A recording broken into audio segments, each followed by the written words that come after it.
ओ भैया के का भया लो। अरे यार बाबू 2-3 दिन से उठता ना हो, सोवत हो। अरे राम रे राम।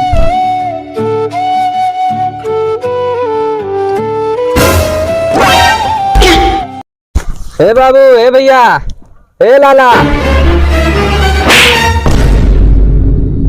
भैया केहू बहन बिटिया के मारे के ना चाहिए, लेकिन ये इतना हरामी है ना, एके मारे के पड़ी गए है।